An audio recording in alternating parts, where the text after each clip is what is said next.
Good afternoon, everyone. Thank you for joining us for the second annual Young Professionals Town Hall event. My name is Taylor Roman. I am the chair of the Young Professionals Committee.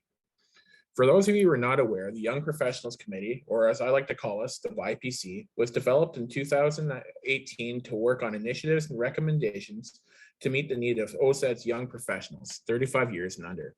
These initiatives are intended to strengthen member engagement and recruitment through the implementation of social and advocacy-based strategies and programs. Even though our mandate is to attract young and retain young professionals, many of the ideas we have implemented impact members of all ages.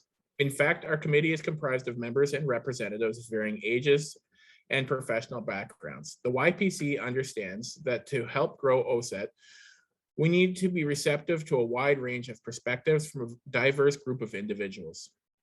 From students to associate and certified members and a dean, we have a variety of opinions on our committee. These opinions are furthered by the fact that many of us come from different generations.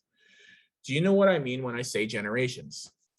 Think Generation X, millennials, and those association leaders of tomorrow's Generation Z. While I skipped a few generations, I'm sure everyone here gets the point. I'm not sure how many people in the audience are aware of the breakdown for the latter two categories. Millennials typically represent individuals born between 1981 and 1997, and Generation Z represents individuals born between 1997 and 2015. Given this, the YPC's mandate to meet the needs of young professionals 35 years of age and under spreads over two generations, both of which have different views and approaches to education, work-life balance, and professional designations. Many of you thought we millennials were a handful. Wait until you work with Generation Z. Now I'm kidding here. To plainly put, the YPC has to put their work cut out for them. But that's not a bad thing, considering now that we have representation from both generations on the committee. So what are some of the initiatives that YPC is responsible for and implementing? Well, for starters, we instituted 10-year milestone recognition for members at the chapter level. This is a far-reaching, and not all 10-year members are young professionals. As I'm sure you are well aware, we have many internationally educated professionals, second career individuals, and established professionals who join OSET to obtain their certification later on in their careers. The YPC has also created a student membership fee subsidy for individuals who volunteer at the chapter level. A student scholarship will be released before the holidays, and a best practices toolkit for youth engagement at the chapter level to be released shortly. Additionally, we recently released two new OSET provincial honors and award categories mentioned during the recent gala on November 4th. The first is a Young Professional Recognition Award granted to a young professional member or non-member 35 years of age or younger who has made a positive contribution to the science and technology profession. The second award category is the Student Recognition Award granted to deserving student members and non-members who have demonstrated volunteerism in the engineering, technology, and applied science fields, and to their wider community of dedicated excuse me, or their wider community and dedication to the mentorship of their peers. The YPC are champions of youth volunteerism within OSET. In particular, the chapters have promoted this during the National Volunteers Week and via the OSET website. Committee members have also visited the chapters to promote this message. As a young professional and longstanding member of OSET, I can attest to the importance of getting involved with your professional organization. Having a say in how your association represents you can influence how the industry, government, academia, and the public view engineering, technology, and applied science professionals. If that was not enough, the YPC also sponsors a variety of fun association-wide events for all to enjoy throughout the year. I'm sure many of you here today joined us in the past during the summer for the Young Professionals, The Science of Beer. It was a virtual CPD event that included a tasting, yes, beer was mailed to participants, and a brewery tour. We also sponsored the cocktail reception, which included a flair bartender and trivia at our recent awards gala. For 2022, we have recommended that OSET focus on developing mentorship options and looking at affinity programs that attract a younger audience. Now that I've shared with you some of YPC's initiative, I'd like to move on to the Town Hall's first session of the day. Our panel discussion on the innovation and resilience critical skill sets needed for success in a modern workforce. Following our Town Hall discussion, we will play some trivia before our keynote session, if I can, with Chris Cook. I'd like now to invite my fellow YPC member, Windsor Essex Chapter Chair, and today's panel moderator, Scott Rivard, CT, to start our session. Thank you, Taylor, and good afternoon, everyone. Welcome to the YPC panel discussion. Before getting into the setup of our panel discussion and introducing you to our panelists, I would like to touch on the themes of this afternoon's panel, innovation and resilience. I'm sure you've heard at least the latter multiple times during the virtual conference, and the reason for this is simple. Workplaces and the technologies that drive them are moving at breakneck speed. And to think we found the pace of work and technology was moving rapidly before the pandemic. I can speak for myself when I say that I did not know what hit me. The pandemic quite literally pushed innovation and change to a whole new level. Companies and individuals needed to pivot overnight by innovating to stay in business or employed. Those that stayed afloat and innovated did so by being resilient. So what is innovation? There are many definitions, but according to the Business Development Bank of Canada, innovation is defined as responding to change in a creative way. It's about generating new ideas, conducting research and development, improving processes, or revamping products and services. Many of us associate innovation with creating something new that has never been thought of before. This is an invention, which in today's world is a challenging feat. In comparison, innovation is about being malleable and finding new ways of doing things. This can be anything from a more efficient means of tracking orders to re-engineering a small component or a more extensive system. Innovation is not change for the sake of change, but change for the sake of efficiency, agility, and resilience. But what is resilience? Well, according to the Merriam-Webster Dictionary, resilience is defined as the ability to recover from or adjust easily to misfortune or change. Resilience comes out of necessity to change, but it does not always come out of difficult situations like the pandemic. It can come out of everyday societal changes like shifting consumer preferences. In essence, we must innovate in order to be resilient. Today's panel will look at both innovation and resilience from the perspective of OSET members who, like myself, are young professionals. We were also fortunate to have an expert and fellow engineering professional with a background in R&D and innovation joining our panel today. After I introduce our panel members, I will ask each to provide some background information on your professional experience and involvement with OSET where applicable. Following that, we will get into the actual panel discussion where each young professional panelist will be asked a series of questions. I want to note that the other panelists and industry expert are encouraged to chime in when prompted. All questions for the audience will be addressed at the end of the panel session. Please don't be shy. We encourage all members to put any questions or comments in the chat throughout the session. I want to call upon Stephanie Pachow, CTEC, Vice Chair and Women in Technology Representative for the Thunder Bay chapter, and my fellow YPC member to introduce yourself. As well, please provide us with an overview of your professional and volunteer experience and involvement with OSET. Thank you, Scott. As you mentioned, I'm the Vice Chair and Representative for Women in Technology for the Thunder Bay chapter and a member of the Young Professional Committee for both OSET and the Treasurer for the SHIFT Network, which is a young professional network for all of Thunder Bay's young professionals. Well, this is some of the hats that I wear as a volunteer.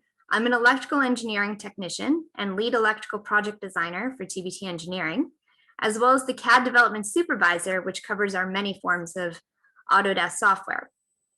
I've also been assisting in various levels of project management and contract admin. I'm also a mother to Eva, who's 8, and Ivy, who's 4, and I've been called a master of work-life balance, which to other parents on the call, I'm completely kidding, as there's no perfect balance, nor is anyone a master. Furthermore, I'm convinced that we really are just flying by the seat of our pants, and I'll be the first to admit it. Now, I first got introduced to volunteering at the chapter level when I was first starting my certification process. and I attended the ACM as an associate member. And during the nomination part of the meeting, I had asked if we had to be a certified member to be the Women in Technology representative. And I was promptly and unexpectedly voted in as the Women in Technology representative. I've since learned that all chapters are excited to have new volunteers and are very welcoming to new ideas for chapter member participation, such as hosting Thunder Bay's first Women in Technology event. And they really encourage personal and professional growth faster than I believe employment alone probably could have done for myself and my career. Additionally, I'm just really grateful to have been able to meet a lot of like-minded individuals along the way, such as yourself. And I'm really excited to be part of today's discussions. Thank you, Scott. Thank you very much, Stephanie. I would now like to call upon Gavin Kinde, CTech, a young professional and innovator who was recently featured in the Ontario Technologist magazine. Gavin, please introduce yourself, provide some background on your professional experience, and tell us more about what you developed. Thank you, Scott. Good afternoon, everyone. My name is Gavin Kinde. I'm a certified technician registered with OSET. I started out as an international student in 2010. I graduated in mechanical engineering design from Centennial College and have been working ever since in the field for about 9 years now. I worked for NSF International for about 6 years as an engineering laboratory technician. And in my current role as a measurement and sample process specialist at DFO, Dairy Farms of Ontario, I essentially oversee the cold chain logistics and sample testing and suitability for milk samples across the province of Ontario and volumetric meter calibrations. The reason I'm here today, I suppose, and also my recognition in the OSET magazine is that I recently worked on a project to establish a real-time temperature visibility for the sample depot fridges that we had, as you can see some of them in the slide as well, across Ontario, and implementing a system to have real-time access to the data and visibility into any breakdowns or any issues with the fridges. I started out with this project, late 2019, early 2020, and speaking of innovation and resiliency, COVID, of course, was another big factor in planning the project and still, executing it during those times. And what I really believe was the success for me or for the project itself is being able to amalgamate the existing technologies and having them work for the purpose that I really needed to, or having them sort of work through to fit the custom needs that we really had. And one of the challenges I really had was essentially when I was looking for a solution off the shelf initially, I researched for a couple of months, and I was looking to see if there's something that's out there that could just fit my need that I really need. And it just so happened that there were some custom requirements that we in our department really needed that weren't available, and that sort of led me to in a way say or decide, we have to maybe build something ourselves now, since there is no outright solution out there. And that's what really got me into the project. And then it was a fun and interesting project, and at the same time innovative and resilience, that all I learned and worked on throughout the project itself. And we'll talk more about that as the session goes on. But I'm glad OSET recognized this project and featured me in the magazine. And then, it's a pleasure to be here today. Thank you, Scott. Okay, thank you very much, Gavin. I would now like to ask Jessica Garrett, CET and the Niagara Region Chapter Chair, to provide us with an overview of your professional and volunteer experience and your involvement with OSET. Good morning, everyone. Thank you for inviting me, and I'm grateful to be here. So I feel that my professional experience started when I did and completed the SHSM in high school in construction. It was a home build, and I kind of just fell into it. I just wanted to take shop for a year, and one thing led to another, and I had that amazing opportunity experience. From there, I tried to figure out what I actually wanted to do. I went to Niagara College for a year. and construction techniques, didn't know if I wanted to be a framer, a roofer, what have you. And then again, I said, oh, I just want to learn more. I just, why is everything designed this way? So I went to Niagara College for the 3-year construction engineering program, and I really enjoyed it. In the second year, professionally, I got hired at Associate Engineering as a full-time student in the summer, and I was able to work through my 3rd year part-time with them, gaining a lot of great experience. And that's when I started to get involved with OSET. I was really nervous at first being a student, and I started volunteering within the last year, 2019, as the secretary. This year I became chair. Currently now I do work for the city of Port Colborne as a design technologist, where I do a multitude of things from surveying, procurement, looking at the tenders, like everything, including a CAD as well. And I do tutor for Niagara College for the civil and the construction engineering program. And I really just, I'm really happy to be here, and it's really exciting because I can, because of my experience and especially with OSET, how OSET has helped me grow. It's really pushed me out of my boundaries and my comfort zone. And from that, I've learned so much, especially from the mentors I have in my chapter, the previous chair, the vice chair. Everyone's really helped me to be able to succeed, and really kind of inadvertently led me to where I am now professionally. Awesome. Thank Okay. you, Scott. I'd now like to ask our industry expert, Michael Fagan, PEng, MBA, to provide us with an overview of your professional and volunteer experience in relation to innovation and resilience. Hi, thank you for the invite. It was actually just interesting to just listen to the rest of the panel introduce themselves. I mean, it's just such a great breadth of interest and experience and background. It's just pretty exciting to be here. I'm a chemical engineer. I actually graduated from Ryerson with a Bachelor of Technology and went through the accreditation to get the engineering, and then later on crossed over to the dark side and got my MBA when I couldn't figure out what was going on in the business side of the world. When you work in R&D like I did for several years, you tend to get a little bit myopic, staring at test tubes and watching things change color, and you realize there's a whole big world outside.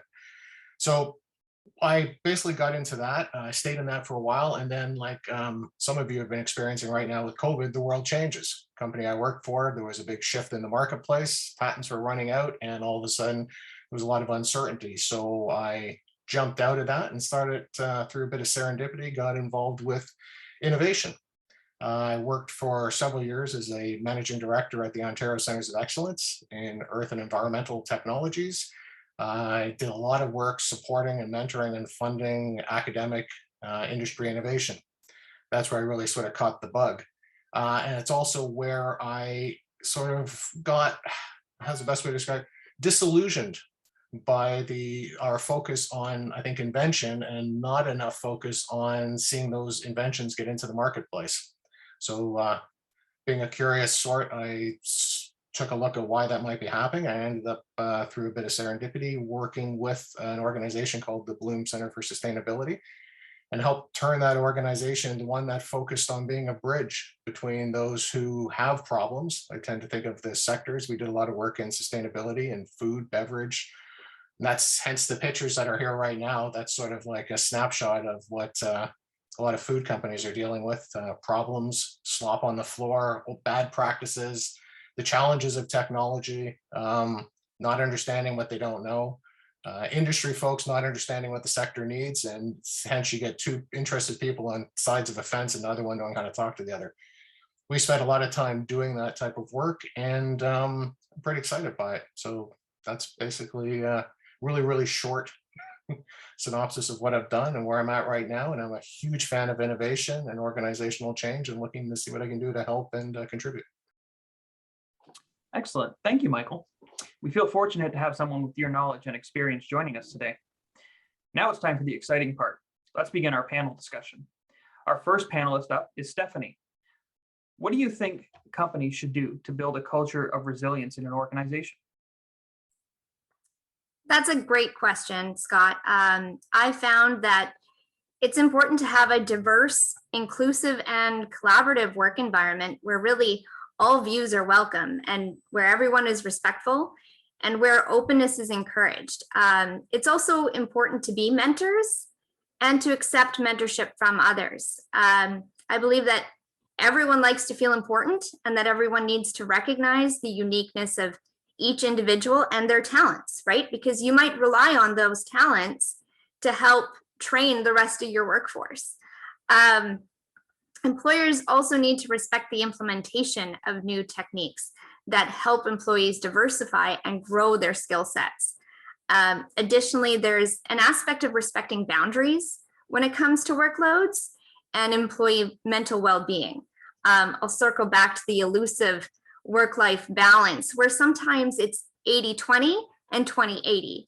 None of us are strangers to tight deadlines and personal commitments. Many employers now have additional flexible vacation hours in addition to the regulated vacation hours, and have employee assistance programs as well, where employees can participate in stress management courses and seek counseling for personal life issues, which all affect the worker as a whole. I found that when employees are seen as whole individuals and not just for their talents or their output abilities, they're far more likely to further participate in their work environments. They want more from their employment, and they're less likely to experience workload overwhelm because they're able to take the flexible time off. And they're passionate about what they do. They feel heard, and they're passionate for who they work for. And I find that once you have that, it really no longer feels like work. And they may take on other additional responsibilities very willingly as they really feel valued. Oh, that's well put, Stephanie. I can speak personally in terms of the idea of mentoring your coworkers. At my company, every Friday, we take an hour and we do what we call a tech talk, where anyone in the group will pick a topic, and it's something that they're interested in their work. And we have that discussion and we train it out to the rest of the team. So you're imbuing that resilience not only into your fellow coworkers, but into the organization as well. So I have to ask, how has the pandemic changed your perspective on resilience?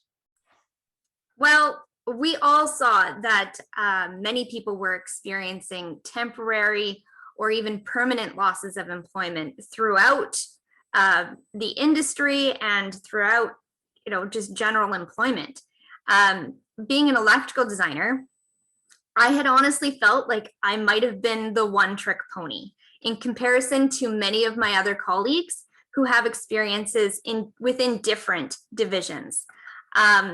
This insecurity of mine had fueled the need to both diversify my skills by seeking another certification with PMI as a certified associate in project management, and to further specialize within my own electrical background as a lighting specialist to hold further value as an employee. So they saw that I was, I was still in COVID, right? In the lockdown, I was still pumping through work. And I was just trying to show that I can be adaptable, right? If my talents are needed in other divisions, I can still do that, but not in a design capacity, but perhaps like through project management or contract admin. Now, I was fortunate to be able to work from home, but I also found it very difficult for me to actually close my laptop at 5, because as the saying goes, the more work I can do today, the further ahead I'll be tomorrow. And I love helping my team as being a productive member, where I'm sure every employer might have been questioning employee productivity from those working from home. And I didn't want my productivity to be questioned. I found that it was important to have an open dialogue with my superiors about workload expectations, because I also had 2 young children with online school and everything that came with that. And speaking with other parents, I've found that most employers and colleagues understand the personal limitations and respect to seeking that work-life balance, as they too are trying to manage their own personal lives in addition to their workloads. Yeah, work-life balance can certainly be challenging, especially in these times. For myself, I've been working remotely well before COVID. I've been a remote employee for about 11 years now. So that's always been a struggle for everyone I talk to. And then when COVID hit, all of a sudden all my coworkers have been reaching out. How do you find that disconnect? So it's certainly a challenge, especially for someone with kids at home to deal with. So no, I appreciate the personal anecdote, Stephanie. My final question to you is, how do you think a company can build an innovative culture? I found that TBT, like my employer, excuse me, really encourages training and have listened to their employees when it comes to incorporating new and innovative techniques to increase coordination and productivity for individuals and divisions as a whole. They also encourage us to think outside the box and to stay current within technology changes. Otherwise, if we say don't keep up with technology or tools available, or even software, because of time constraints, lack of software, training, or even completely unaware of these changes going on, it can cause issues in even recruiting new staff who are perhaps further ahead in skills and techniques. And then there could be a skill gap when you hire those individuals, or even unfamiliarity with software. Now, does this fall on the employer or the employees to want to be current? This question could be completely avoided with employers encouraging this training, paying for the training, incentives, salary increases, etc. Now, the other view is, what if your employer is not fostering this growth? It may limit your own skill set if you leave that employment as well. That's absolutely right on. Thank you, Stephanie. Would anyone else like to chime in from the panel?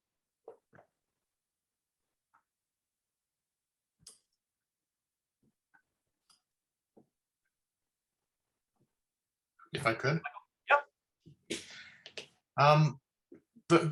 Stephanie, those are actually amazing points, and those honestly, sadly, have not improved over the decades. Trust me on that one. The invention of a BlackBerry was the start of this whole downfall. But I think one of the things is, and building on what Stephanie said, innovation is a muscle that requires exercise. And you have to, I worked for a company early on, and they made a commitment to making sure everybody from secretarial to engineers to research and everything like that were given the proper training, and more importantly, given the opportunity to exercise that. We would have breakout, like daily workshops. We get together, we do cross-functional problem solving, and they would assign different leadership. I could have had my admin run the team. Part of it was to give people training and experience on how to recognize opportunity, connect the dots, and frankly, respect the opinion of others. Yes. And even more importantly, learn to put themselves in the position of the other person, because the number of battles I have seen that are based on opinion, myth, and whatever, as opposed to facts, and that is huge. I mean, so many innovations basically die on the vine because of the fact that you can't get past the personal biases around some of these things. So I think companies, if they really want to be serious about this, both for internal innovation and actually external in their marketplace, is they need to commit to giving people the skills, the experience, and on how to do this. I agree. You know, I know many of the people in today's participants are familiar with either starting from paper drafting into AutoCAD, or even the jump that we're seeing now, which many of us are still going through, which is the jump from AutoCAD into 3D software, right? So if we're taking this training and we're not given the opportunity to use the training so that we're able to use the new software, it's, you know, you're going to run into some issues. Yeah, absolutely, Stephanie. Would anyone else like to chime in?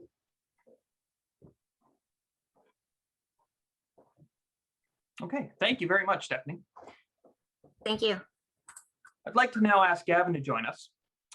So Gavin, given your background, what do you think is the importance of flexibility and embracing challenges when adapting to change? Thank you for the question, Scott.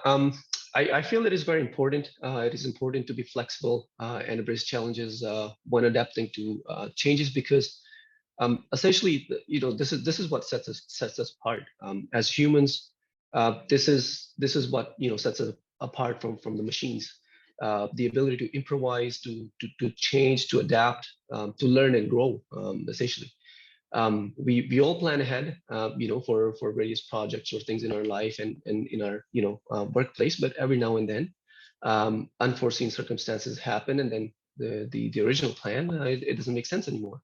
As they say, when the going gets tough, the tough gets going. So to adapt to concurrent situations, it's vital to succeed, especially in agile projects or changing times. And especially in times like these, where when COVID hit, companies that that were always had people come in person now had to find different ways to work with it. So it is very important and crucial, exactly. And then embracing challenges and tackling them is also very important, because they are challenges for a reason, and they might seem tough at the beginning, but it is our job to work and find a solution. And essentially, once you do find a solution, those challenges are essentially what becomes your biggest achievement, is what I think. The other part of it is also thinking outside the box. When things happen that have never happened before, what do you look back to? You always you got to think outside the box and try new things and try new ways. Be open to ideas and feedback, and then be open, essentially, to adapt, to learn. Also, turning negative things into positives. From my background, or if the project you want to talk about, the one I worked on, it was a first for me. I never done this before, and always when you start, you're always nervous whether this is going to work out, or because there's significant budget involved as well. So it's things like is this going to work? Would I be able to deliver to what is expected of me? So again, being confident, and then doing the best you can, essentially. Research, and then put your best into it, and keep at it, and essentially things line up, and then I find eventually they all work out, and then work out to be the best. Yeah, that's great. I mean, that's how we grow as individuals and professionals, right? We tackle things we've never done before. We conquer those obstacles. That's great. So Gavin, I have to ask, you solved the problem. Please explain the problem and how you arrived at your solution in more detail. Sure. So the problem, essentially, I solved the basic problem, or the root cause, would be essentially the inconsistent data transmission that we had. To give you a little bit of a background, there's about 3,400 dairy farms in Ontario. For each milk shipment that is picked up from the farm, a representative milk sample is taken, which is used for then quality testing. These samples are all collected and kept in one of our 40 sample depots that we have across Ontario. From Goderich to Ottawa, from Thunder Bay all the way to Maidstone, so all across Ontario. We have about 40 depots where we store all these samples overnight, and then they're picked up overnight to be taken to the lab for then testing, which is pretty significant for the milk producers themselves, as far as their quality and financial incentives are concerned. So essentially, the problem we had was we did have a data logger in place, but it was inconsistent in terms of delivering the data, essentially the temperature log for the fridges that we had to keep the samples cold. It was developed almost 15-20 years ago, and then it still worked off the Blue technology. And then to get the data, someone had to be there in person to scan the existing technology and then upload the data. It worked okay, but every now and then we had issues, and then when something went down, we had to assume the worst case scenario, and then essentially call all the samples unsuitable, which I explained before would have severe consequences or adverse effect for the producers. So to fix this, I essentially wanted to develop a wireless temperature logger that I could use to see real-time data into all the fridges, and then essentially be notified when something goes wrong, when the temperature spikes, or if there's a power outage, or if anything happens, just so that I can react to it much faster. A few of the challenges when I started out doing this, again, I researched and I started seeing if I can just buy something that already exists. And I must say there's tons of technology out there that already exists. But one of my biggest challenges was essentially that these 40 locations, almost I'm going to say 80 to 90% of them had no internet connection. So there's wireless and smart data loggers available, but how do I make them work if I have no internet connection? And so essentially what I had to do is then I had to look at different technologies and start amalgamating them myself. Develop a box where I have a unit that would record the temperature and then also provide it with a wireless connection off itself that I could then send data off. So essentially, I looked for options for a wireless temperature logger with a glycol probe, of course, so that way I can simulate the temperature for actual milk samples. And then to provide this with a wireless connection or Wi-Fi, I then had to juggle options for providing connectivity, and which is where I came across portable hotspots that are great for these applications.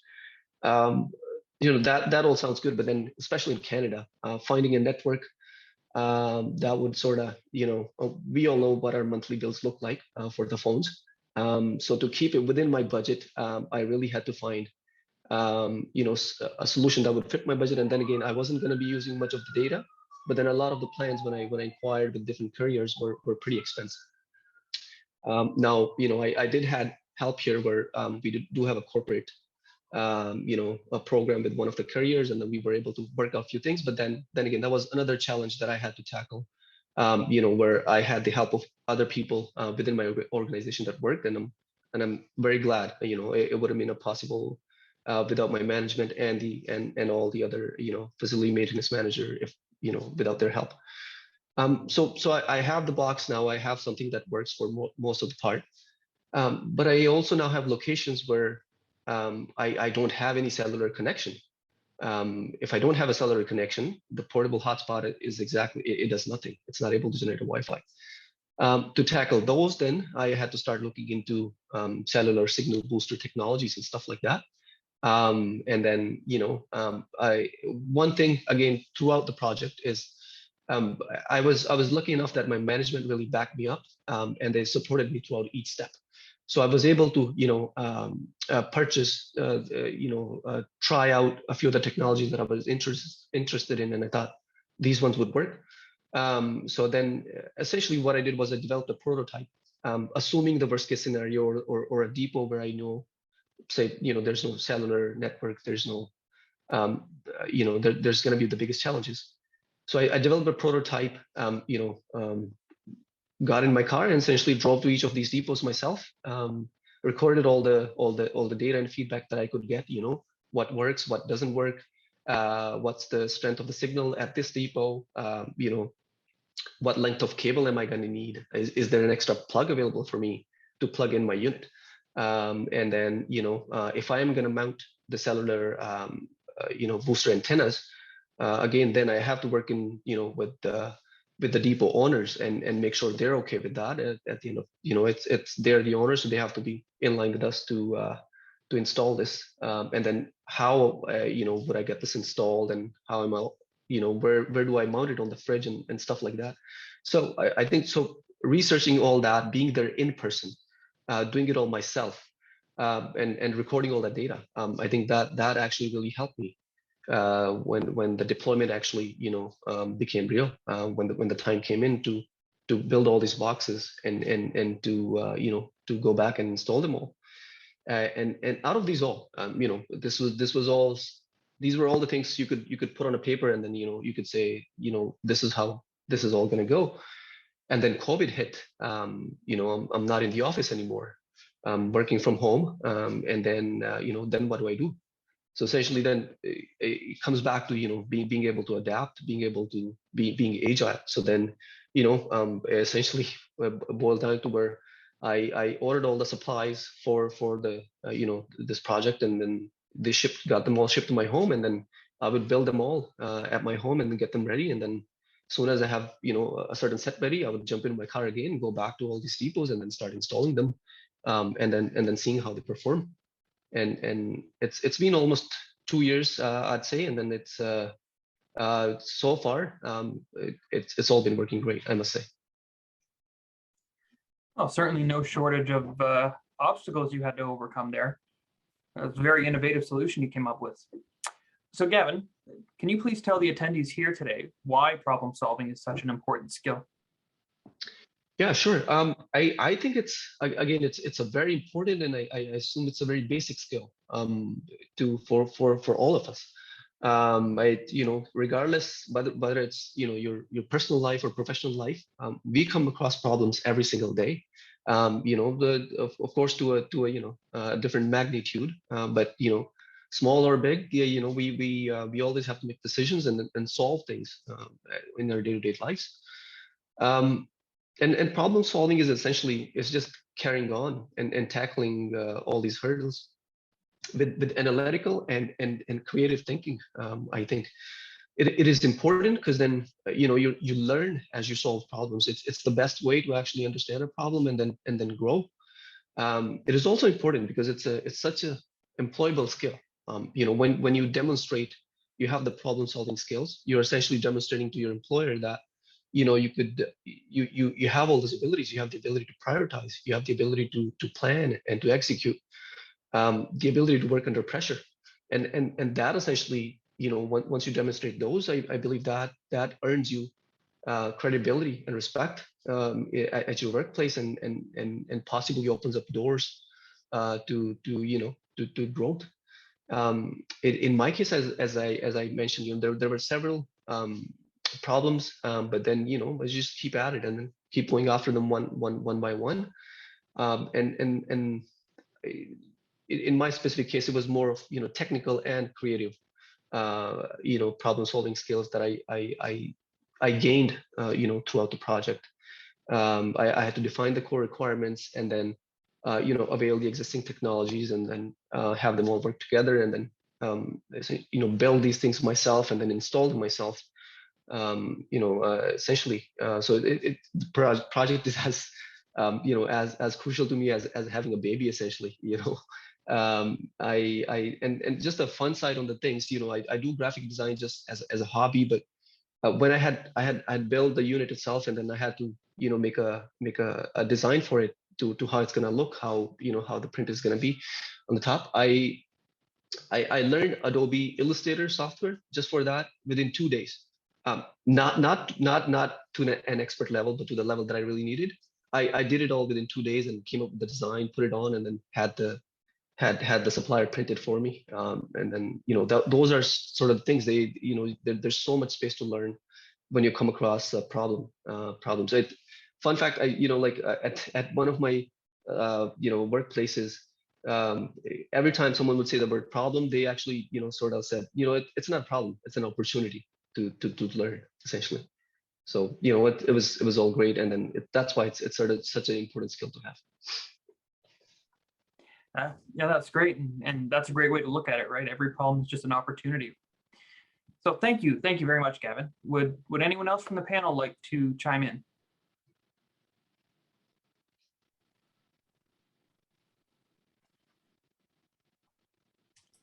Okay. Hold on. Could I jump in for a sec? Absolutely, Michael. I mean, it's amazing to hear what Gavin, what you did. I mean, I've been exposed to that type of initiative over the last several years, and it's amazing to see. It fires you up, it gets you motivated, and closing the loop is really, you said it's like having a baby. I seen somebody who almost cried when he started a membrane reactor up. But I think what goes hand in hand with that, and I think what burns out a lot of young enthusiastic people, is the fact that they sometimes get tasked with chasing windmills. And I think one thing that has to come out, I think I'd love to see more of a corporate and individual literacy around this, is actually understanding change strategy. Particularly as your careers evolve, you're going to get exposed to bigger, more complex situations that require change. It could be around product offering, it could be around corporate strategy, whatever the case is. I did a lot of my work last many years on more sectors of industry because, and the biggest challenge for them was actually helping them to define what the problem even is, right? I mean, you're often inundated with what I'd call symptoms and not necessarily what the problem is.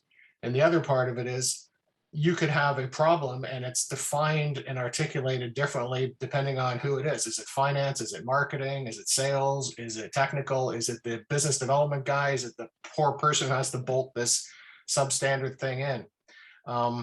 So I think getting that discipline embedded where you start to look at it proactively from a stakeholder perspective, kind of define what their problem, their interpretation of the problem is, get an interpretation for them of what success looks like, really helps to define what the end goal has to be. And nothing is worse than trying to convince somebody after the fact that it was a great idea when we could have slowed down a little at the beginning to actually speed up what happens at the end.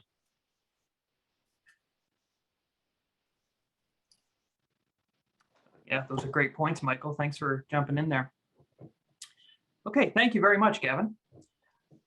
I'd like to now ask Jessica to join us. Jessica, could you please discuss critical thinking and why it is important? Yes, of course. So I just want to say first, I think that sometimes critical thinking, especially when we hear it when we're younger in high school or just entering our education for our career choice, it seems like something scary almost, or it seems like something you have to be advancedly smart and to know everything. And I think that in my own experience, critical thinking really started when I was doing the SHSM, and that's what spurred me to get more education. And then it ultimately led me away from doing the actual construction because I wanted to know why were the wall studs 2x4s, why were the spacing, why were all of these things we were following what we were following. And I think critical thinking starts in education, and it's really important but it comes easily with your passion. If you're passionate about something and you want to know, you're automatically going to be utilizing critical thinking skills without maybe attributing that to yourself, right? Especially in school, you get a harder assignment from your professors, you collaborate with your peers, and I think the education system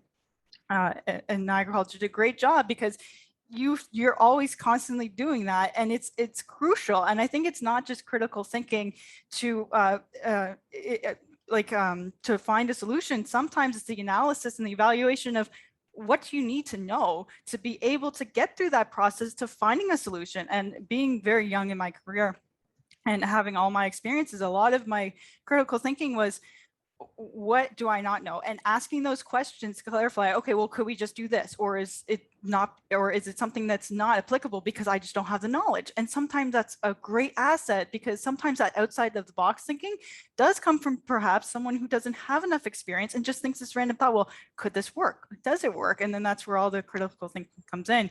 And I think it's absolutely fantastic because sometimes what we do in the industry, and being very young myself still, it's intimidating. But then when you realize what you already do, and it really does come with the passion. And I always advocate that like Stephanie had mentioned too, sometimes it doesn't feel like a job because you're passionate, you're always learning, you're always curious. And I think curiosity is also a big part of critical thinking because it leads your brain down those different paths to going, well, why is it this? Or could it be this? And just thinking everywhere. And it's very exciting. Yeah, absolutely. I mean, one of the greatest assets is knowing what you don't know.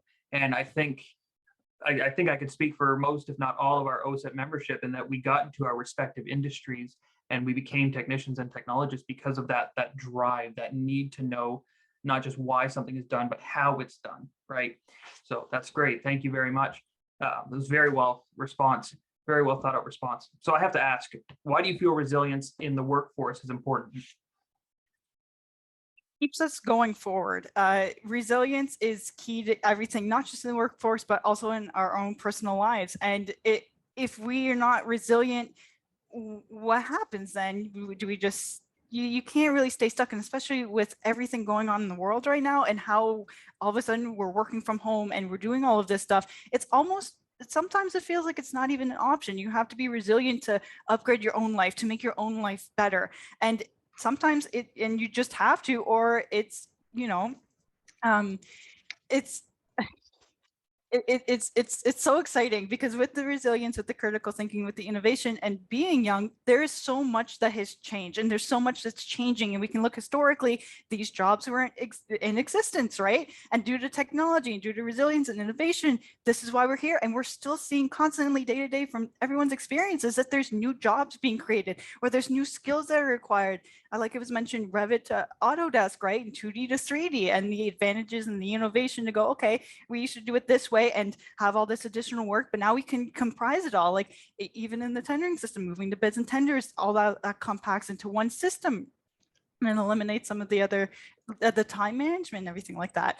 And the upgrading of the skills, I really love this, and that's why I love tutoring, and I love everything I do in volunteering, because it's so exciting to be excited about what you do every day. It all comes naturally, because you'll naturally be motivated. And sometimes I do agree that I guess that's the next talking point, but like with the training and everything like that, right? But I'll save that for the next talking point. But sometimes I think it does come naturally, and sometimes it's harder to be resilient. But then when you see, sometimes it's in the workplace, sometimes in the personal life, you can go, okay, yes, I have these things and it's going to be tough. But once I overcome this, because of my resiliency, everything becomes so much better. And then you can, if you mentor other people, and you can see them being in a similar situation, you go, hey, okay, well, I've already been through this, and can I suggest this? This helped me a lot as well. And you can spread that around. And yes. Yeah, resiliency, especially that topic about going from Autodesk to Revit and everything. If you're resilient, then you're going to be the one that has to pull some of your coworkers across and adapt to change, right? So that's great. What's exciting about that in particular is that with our current skills and competencies, let's say I'm very competent in Autodesk, which I do feel I am, you can easily, or sometimes it's not as easy to other people, but you've already got those brain connectors regarding all of that. You're good in that. You can take those strengths and go, okay, this system's different, but from my strengths, okay, you can connect it to your previous experience, which helps innovate and build that resistance much quicker when you connect it to something instead of treating it as a separate entity. And that's what's exciting, because you can go, okay, yeah, in Autodesk, we can type in commands, but in Bentley MicroStation, it's not typing in commands, it's using the keyboard 1, 2, 3 or whatnot to do that. And then when you make that connection, it solidifies the information in your brain a lot quicker. Sorry, yes. But then you can tell other people, and then maybe that'll, and that's what's so exciting about the collaboration, is something that makes sense to me or something that I thought might not make sense to someone else, but you can make those connections. Yeah, absolutely. That's great. So so resilience, I mean, it's a must-have skill to thrive in the face of a rapidly changing future. But what can companies do to make their workforce more resilient? Companies can obviously do a lot, and with training and advocate, and it's not just what they can do, it's the advocation and training. I think good company culture is a very key thing, because if we have a good culture going on, I know that I will be able to take the time for the self-development, to have the resources for the self-development as well. Money and recognition. I think recognition is sometimes a bigger motivator than, financial is very important as well. But then especially with your peers, because you grow stronger as a team, and then it doesn't feel so much like work, because you're all in it together and you're all motivated, and a good company culture also promotes that as well. But I also want to say, sometimes you might, sometimes a company or wherever you work might not have the resources, and that's what's tough. But that's where a lot of the motivation comes back to us. And not to say that the responsibility is on us, but if we're able to find something that we're good at, find something we're passionate, combine it into a career, that's where everything's so exciting in life, because the projects that I do, I'm very excited about. You're part of something that you can specifically touch, whether it's in the construction industry, whether it's anywhere else in anybody's life. And that's what's so exciting, because when you find that, everything comes so simple. And then when the companies have the resources and the time to allow you to go, okay, I can take some training, I can learn more about this, and then I can connect this new training that I've learned to something I'm confident with, combine it together. And then with good company culture, it's not just all within me, I can also spread it to different departments, maybe environmental compliance or something. I know, oh, okay, this is standard for this, or in a tender. Oh, of course, we'd want to make the drywall this way, thicker because this is a standard, but this benefit.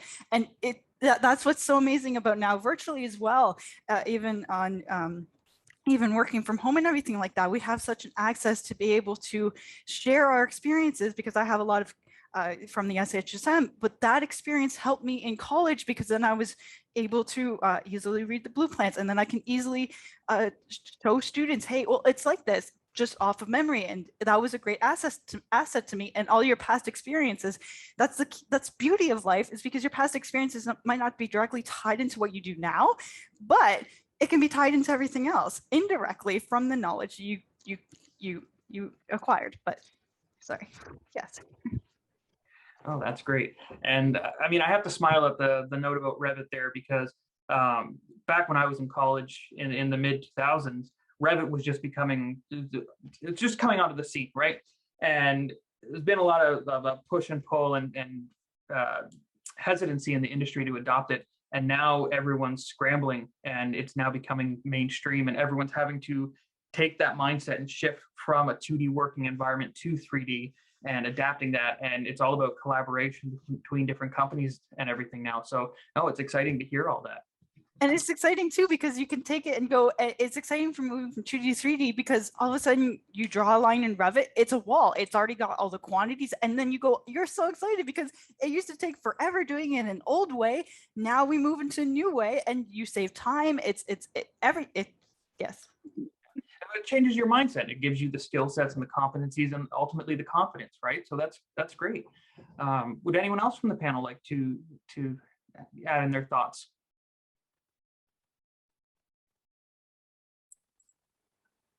Hi, Scott. So moving from, I just want to touch base on the shift from 2D drafting into 3D drafting. Many of the people our age have the training in Revit, and that's perhaps what we had taken through post-secondary education was, the colleges had recognized that this is where the industry was going. But then when we left school and entered the workforce, much of it was still done in the 2D drafting, right? And now that we're seeing a push into the 3D and the BIM world, we then have to brush up on our skills, right? And perhaps because we have that previous knowledge that we haven't used, right? We have to brush up on our skills to be able to then push and lead the rest of the senior staff that, we're using AutoCAD. Now we're teaching them how to use Revit, right? And it's making sure that, all of the standards that we've implemented and really polished in the 2D world are then translated back into Revit. And so there's a consistent look in the middle of our transition from AutoCAD into Revit, right? And it's being able to be innovative and use that training in an appropriate way where it still benefits the employer and the costs involved in implementation, so that we can really learn and grow within the industry. Yeah, you're absolutely right, Stephanie. And I mean, it kind of goes back to what Taylor was saying before about just generational differences, right? It's the younger staff that have the skill set and the ability to think about 2D, 3D, and how everything works in that environment. And we talk about resiliency, saying 2D drafting is the way it's always been done. That doesn't work. That's the exact opposite of what we're trying to embrace here, right? Right. So no, that's great. Does anyone else want to jump in? If I could just for a sec, I love the word resiliency, but unfortunately it also confers sort of remaining the same. I mean, a rubber ball is resilient, but it's still a rubber ball, right? At some point. So I think the two go hand in hand. You have to be resilient, but you also have to be really open to change. And you have to be proactive about it. I mean, a good corporate culture is one that respects the new skills and talent that are coming in with newer hires or younger employees, and looks to figure out how to proactively embed those in the organization.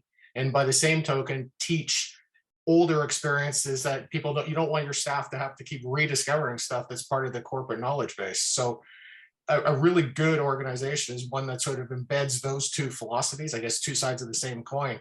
If I can take a 2 sec just to talk about the whole questioning, because I basically, I love what Jessica's, her enthusiasm about, like, questioning things. And I sat in at a food company that shall not be named that fries food, and they were talking about opportunities to improve, their waste management and their energy costs and everything like this. And one of the things they did was when they fried something at the end of the frying cycle, they emptied all of the hot oil and let it cool before they filled it up for the next batch. And somebody, a younger, I think it was one of the interns at the back, kind of raised their hands really quietly and go, "Could you tell me why we do that?" And there was a deafening silence in the room. And then somebody wrote back, "Well, we have to, right? Isn't that what we have to do?" And somebody goes, "Why do we have to do that?" And these were like people who've been embedded and nobody was questioning anymore. And somebody goes, "Well, we had to do that because over time, the oil breaks down from the heat." And somebody else goes, "Well, we changed oils 10 years ago. So we don't need to do that anymore." And meanwhile, for 10 years, they've been heating and cooling this oil and draining it and impeding their production capacity and everything. And nobody questioned why anymore. So I think critical questioning and this whole, I don't know if you're familiar with the concept of double loop learning, but I mean, thermostats are single loop. You check the temperature. Is it still the same temperature? Double loop every once in a while. Ask if the temperature is right. And if not, change how you operate. So I think that's a great way to sort of, you guys are enthusiastic. I think you need to push, and I think hopefully organizations are open to that type of questioning. Yeah, let's hope so, Michael. Thank you. And thank you, Steffi, for jumping in, and for Jessica for your responses. Okay, everyone. So now I'd like to read out some questions from the audience. If anyone has any questions, please enter it into the chat box that's accompanying this session. And if you have a specific question to one of the panelists, please direct it to them, and I'll weigh it out and ask them to chime in.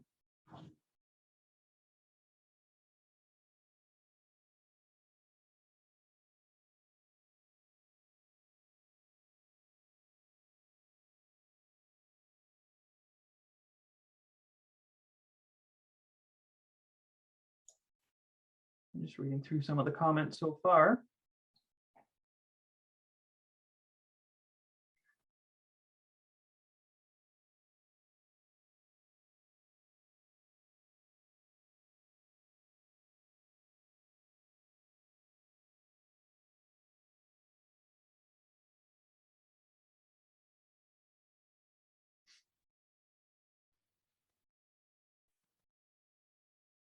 Not a question, but more of a comment from Dennis here, saying part of the concern is when the 3D modeling is used by individuals that are less knowledgeable about the details, actual real construction, raises issues if drawings get produced in that case, placing further onus on the reviewer.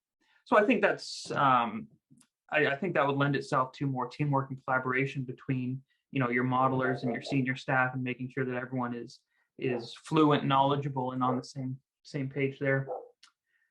Question from David. So what can OSET do to better embed innovation in the profession? Any of our panelists would like to jump in there?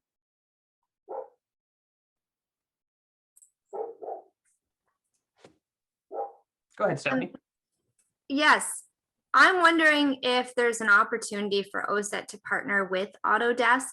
I know it's kind of a specific program or set of programs that some of the technicians and technologists use, but I would like to see further training there. That's just my opinion. I saw that Jessica wanted to pop in as well. Jess? Oh, I was just thinking, like, we have our CPD, and we know that we have our obligation to the certification. I was just thinking,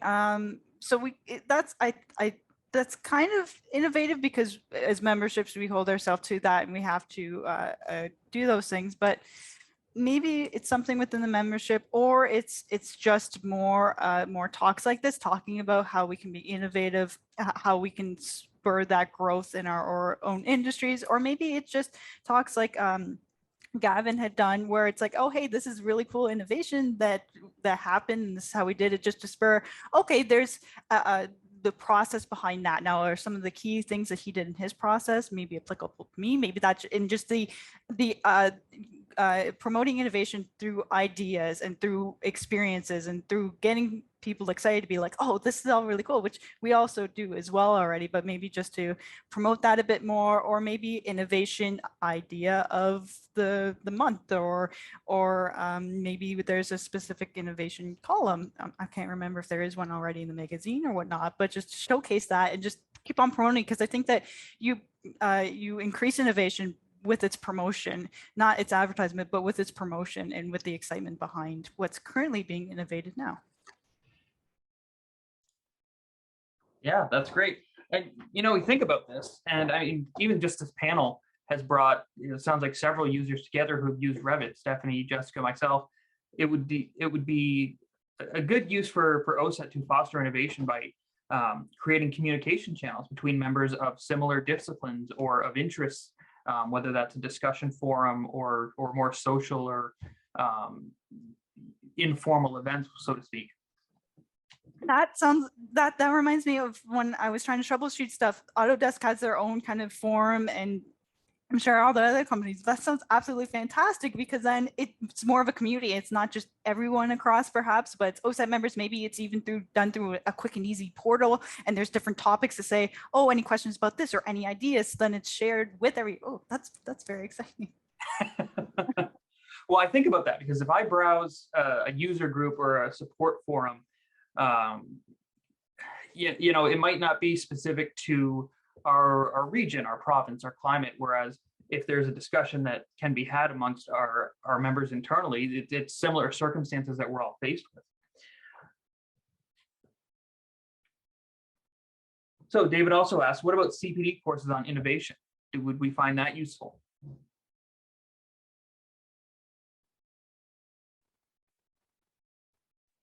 Yeah, I think so. I think that also helps promote that within the CPD as a specific topic, and maybe just something as similar as this, where it's not necessarily a course, or maybe it's kind of like an informal TED Talk where someone has ideas and go, okay, from my process, maybe similar to Gavin, this is kind of the ideas, and this is kind of the challenges and the different ways that you can overcome that, right? I found it very interesting with the internet and the wireless. Like, that's something you think about and you're like, what do you even do now? Do you give up? But he moved ahead and he thought of, and he researched. And I think that would be great if maybe it's not necessarily, maybe it's kind of like a rough how-to or experiences of, this is kind of the process I took. Maybe you don't realize it while you're doing it, but afterwards you look at the project itself and you kind of mark the milestones and, oh, my thought behind that was to get to this.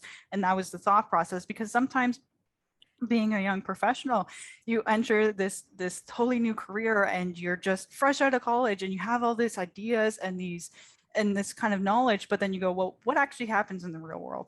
How does it change? And then if you hear someone's thought process and go, okay, that's I can take that on as something similar and apply it to different applications. And just being a younger professional, I was like, well, how do the engineers around the table think? How does everyone around me think, right? Because we all know that we think very differently individually, but that would be a great thing to help promote everybody, because then I think thought patterns and processes are something that you can make up on your own that are easy, but for things that you don't have any experience in, it's very quite hard. And like in that situation with the internet, like, how do you push ahead sometimes if you're not aware of any of the technologies, right?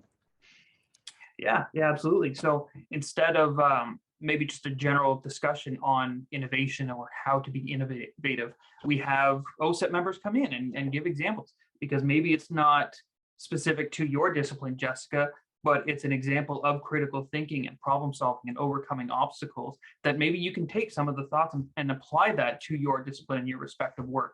So it gives us a chance to showcase members beyond the magazine, and it gives them an opportunity for a bit of an open forum. They say, this is the problem I had, this is how I solved it, and then foster communication and dialogue between members. I think that would be a great idea.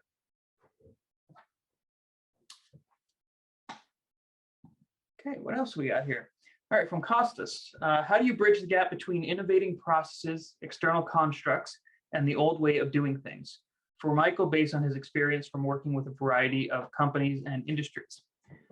Michael, if you'd like to chime in there. I want to repeat that one again. I'm just digesting half of that one. Sure. How do you bridge the gap between innovating processes / existing constructs and the old way of doing things? Okay. That's a really good question, because part of the problem is you don't know what's embedded out there until you shine a light on it. So when, like I said, I did a lot of work at a sector level, but for example, I did a Ontario Craft Brewers, largely focused on water related issues, environment, and everything like that. The first thing is you really have to understand, you need to create an ecosystem map of who's out there, both at, I would call it a sector level, if you're looking to influence a sector, or what would be a representative member of that sector, say at the craft brewery. Then what you do is you have to define what the challenge, the problem, or the issue is that you're looking to address through this change that you're promoting. And then once you have that, you can tie the individual stakeholders, their challenges, issues, biases, inertia, if you want to call that, to change there. And then you can come up with a change management strategy. You can take a look at, is it process changes? If it is it training? Is it going to be training plus technology? Or how are you going to be disrupting their life? How are you going to be disrupting the day-to-day? If you can anticipate that as part of the change, then you can actually come up with a reasonably smooth change strategy. You'll also identify, I think, opportunities for further invention or innovation. Sometimes it's not about the technology for somebody, it's about making it a black box so that they'll get a red light, green light, say if it's a water related issue, or they're going to get, somebody may be interested in a production number and somebody else may be interested in a dollars and cents number, depending if you're the finance person or the production manager. So it's a complex question to a complex, complex answer to a complex question, but I think don't oversimplify it. That normally is counter to what we do. I know as engineering, when I was young and started out, they said, put a boundary layer around, ignore everything on the outside of that. Life unfortunately has no boundary layer. Successful adoption of change has no boundary layer. So figure out who the players are, what makes them tick, what makes them get upset, and use that as a baseline for change. Right. Fostering communication and identifying those challenges and obstacles. Yep. Awesome. Okay. From Bob, one of the definitions for innovation is small changes that have a large impact. He's wondering if any of the panelists have an example of this. Feel free to jump in, anybody.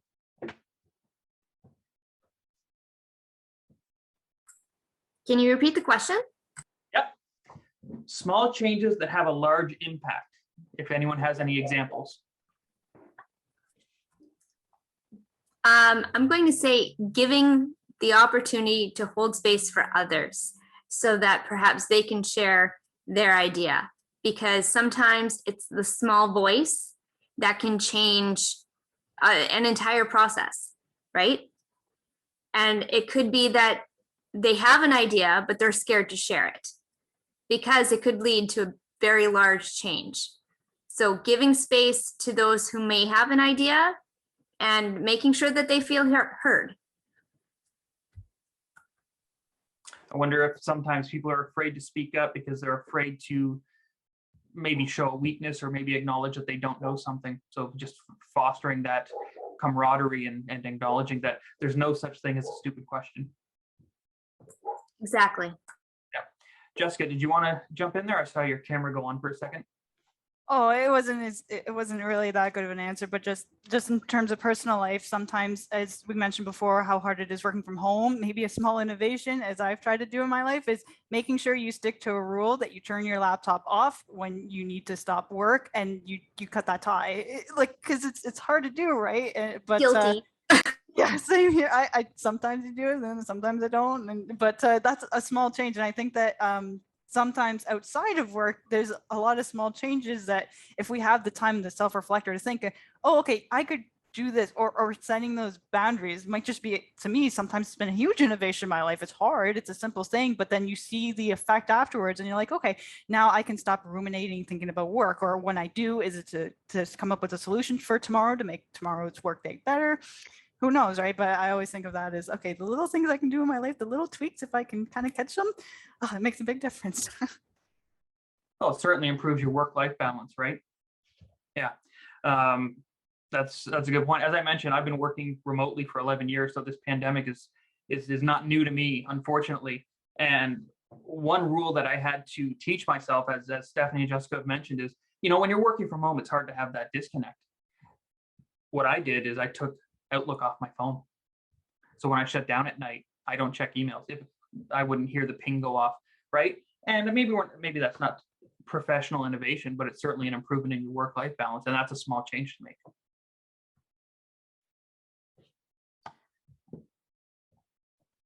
Okay.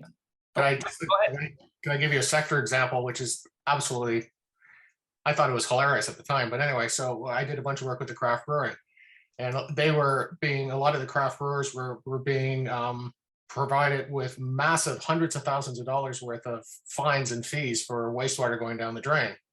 So they took a look at how much they were putting down, and then of course the technology providers come and say, listen, for a couple $1 million, we can probably solve that. We'll take half your parking lot, you'll have to take some of whatever, but we can make that go away. And then when we started taking a look at it, 80% of their problem was just that they were putting solids down the drain that they could have run through a filter and given to a hog farmer or as feed. So it was an incredibly simple, the biggest investment was a squeegee and a wet dry vac. I mean, that's a massive, innovation in terms of not technology, but in terms of process. So if I think the whole interesting thing about the whole innovative process is you have to be open to every opportunity.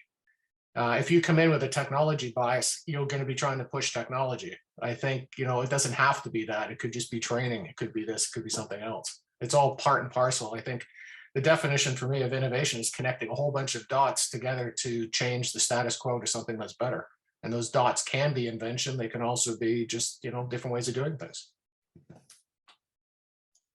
Yeah, absolutely. I mean, you don't have to reinvent the wheel every time, right? Okay, so I think that's it for our questions, unless anyone has any more.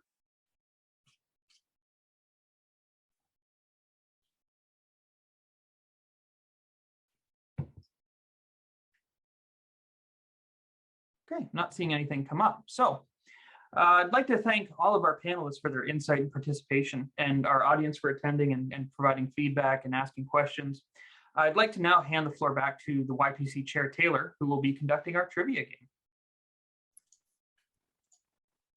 game. Thank you, Scott, and the panelists. It was a great discussion. Now for some fun. I'll be leading today's trivia game. There are 3 chances to win. The top 3 contestants will each win gift cards. First place will get $100, second place $75, and third place will be $50. Without further ado, let's let the games begin. This afternoon's trivia game will be played over the AHA Slides platform. To play, you'll need to use your smartphone, tablet, or another browser window on your computer. We ask that everyone go to the AHA Slides website. The link is provided in the chat area, or use the QR code that will be on the screen. Once in, please be sure to enter your full name so OSET staff can quickly identify the winners. We're going to give everyone a few minutes to set everything up.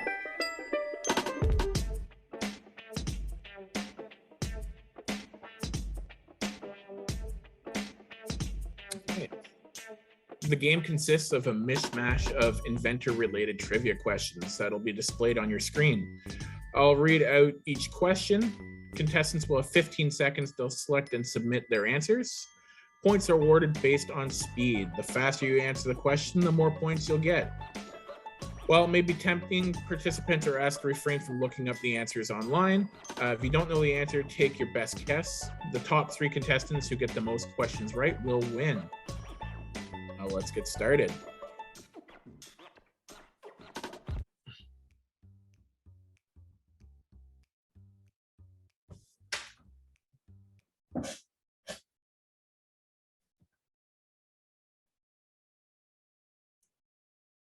Who invented the Arnold press?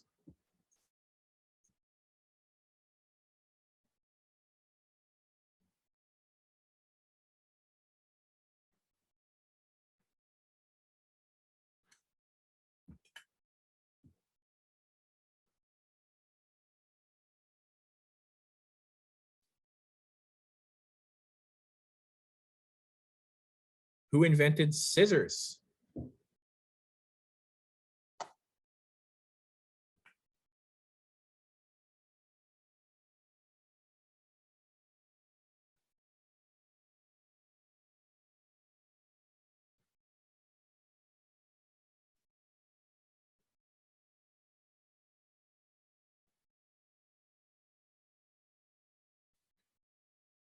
James Naismith invented which sport?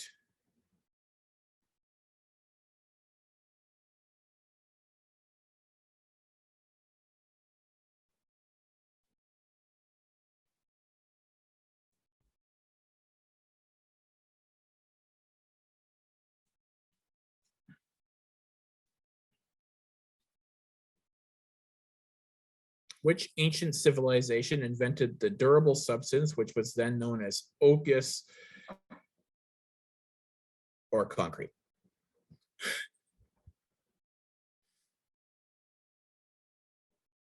Throwing the Latin in there, guys.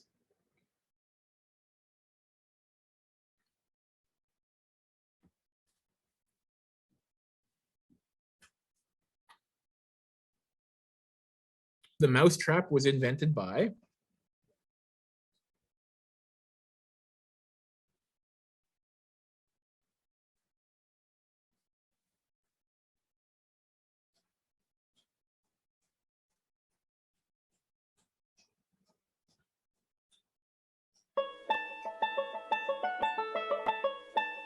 And here's where we stand right now.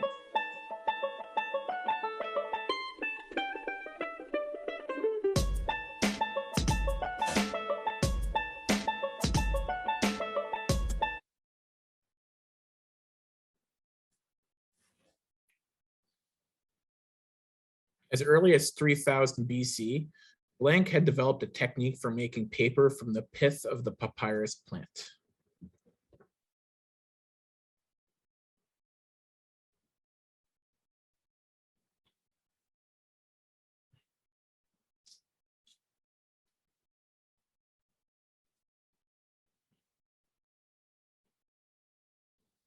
The board game Monopoly was invented in?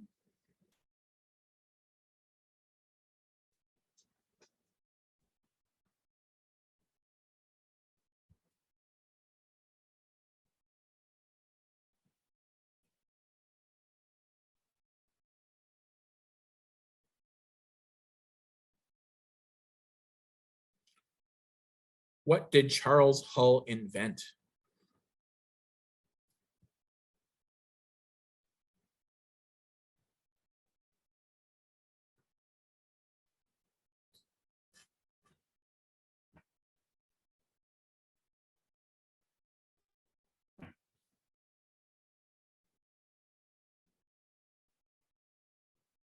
Cartoons featuring Roadrunner and Wile E. Coyote just wouldn't be the same without this mind-blowing Alfred Nobel invention.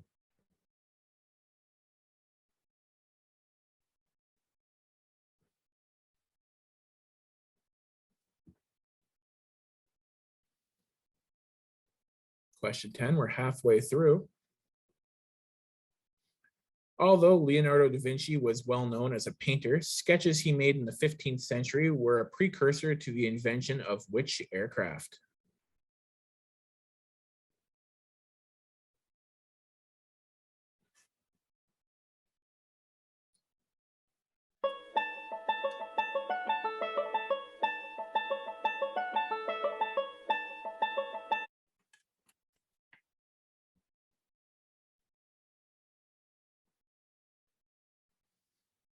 When it was first invented, people called this Alessandro Volta creation the voltaic pile, which is this, what was this powerful object's eventual name?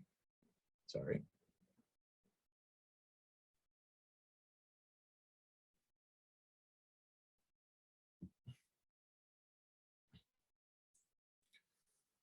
This Elijah McCoy, the real McCoy invention, enabled trains to run faster and more efficiently.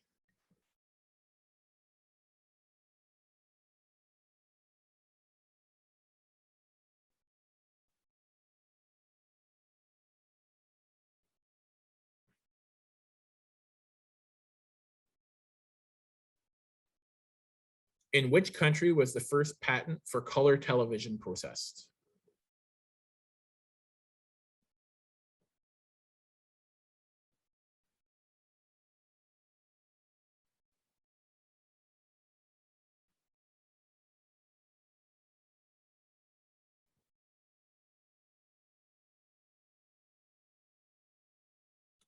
Who invented the fiberglass goalie mask?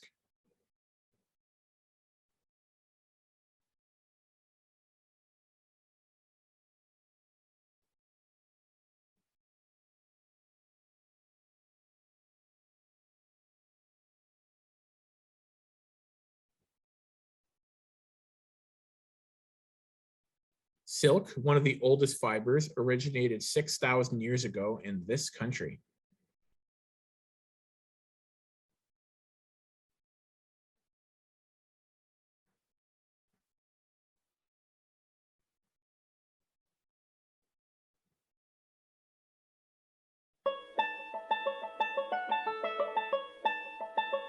Oh, seeing some movement.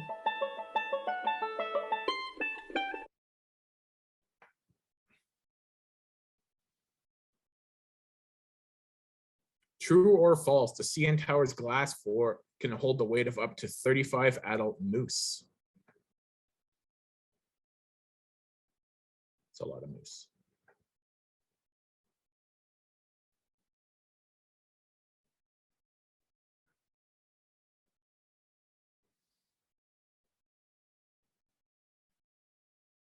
Which of the following inventions were made by mistake?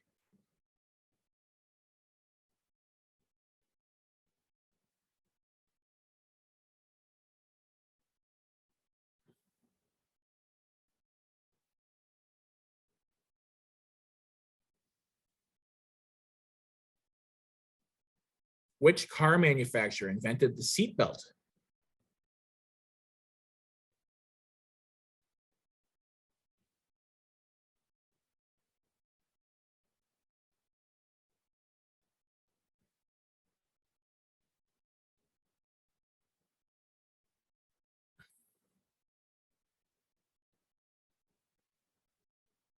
Alexander Fleming was the biologist and pharmacologist by trade, but his most famous discovery was accidental and changed medicine forever. What was it?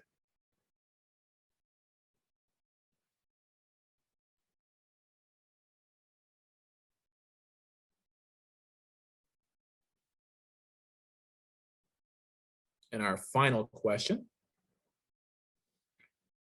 Which early Latin American civilization was the first to turn the cacao plant into chocolate?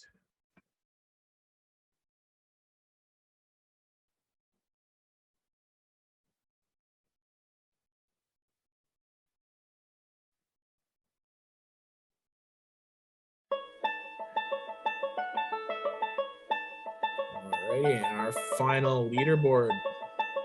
Adam Lawrence in first place.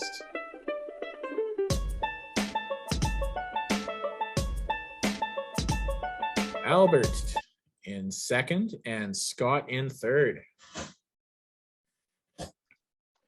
Congratulations to our trivia prize winners.